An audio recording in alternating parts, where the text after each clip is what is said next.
Well, let's cross to Jerusalem and speak to our correspondent, Noga Tarnopolsky. Hello to you. Noga, how significant were these attacks on oil sites in Iran?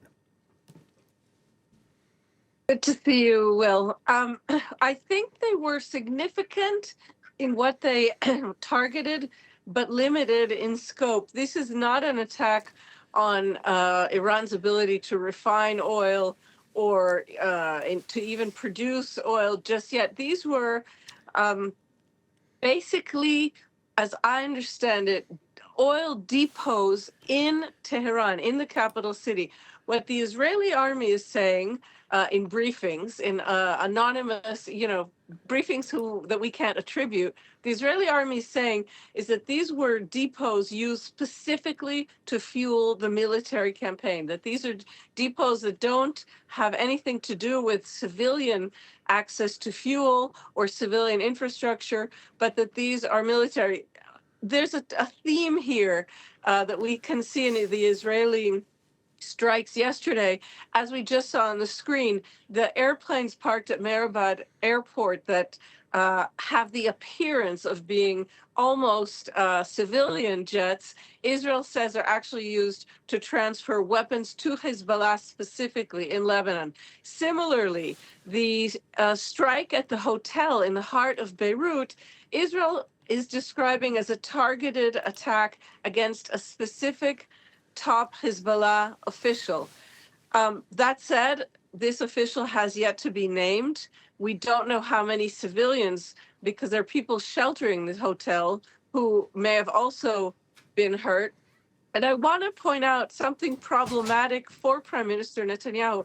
In this clip we just saw from his statement, Netanyahu says this very strange assertion. He says, "We have a plan," basically, which will create the circumstances to overthrow the regime in Iran. And it's filled with surprises. But then what he added was, "I can't tell you about them yet." And this issue, this vacuum at the head of what should be a war strategy, at least on the Israeli side, the war aim of unseating the Islamic Republic's government in Iran, and yet not offering any plan for it, and being partnered with the United States that maybe doesn't even share that war plan. This is becoming a subject of some polemic here in Israel. Yeah, U.S. president saying he's not interested in negotiating with Iran. Where you are in Israel, the prime minister vowing to press on, the opposition leader calling for more strikes. Are there any dissenting voices? There are growing dissenting voices coming basically from two sectors. One are ex-military or ex-military intelligence officials. The former head of the Israeli National Atomic Commission, Danny Sitrovitz, former head of the Iran desk at the Israeli army, whose name is escaping me at this moment. Levite. Eli Levite is the former head of the Israeli Atomic Commission, and Danny Sitrovitz, the former head of the Iran desk at the Israeli army. Both of them, for example, are public voices very much cautioning that there seems to be no plan, and that it is just as likely, if not more likely, that at the end of this war, Israel will face a much more radical and possibly much more violent regime in Iran. Then you have sectors in the Israeli public, regular people who feel that this is a war of choice, that soldiers are getting wounded every day in a war of choice. There were protests last night in basically every major city in Israel, and these were met with extreme police reaction.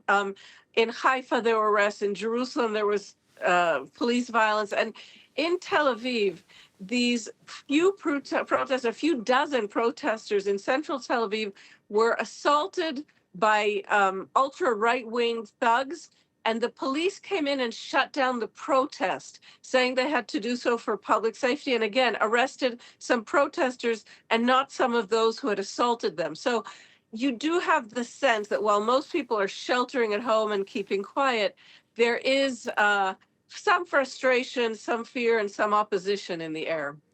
All right, Noga, thank you very much. Noga Tarnopolsky reporting from Jerusalem.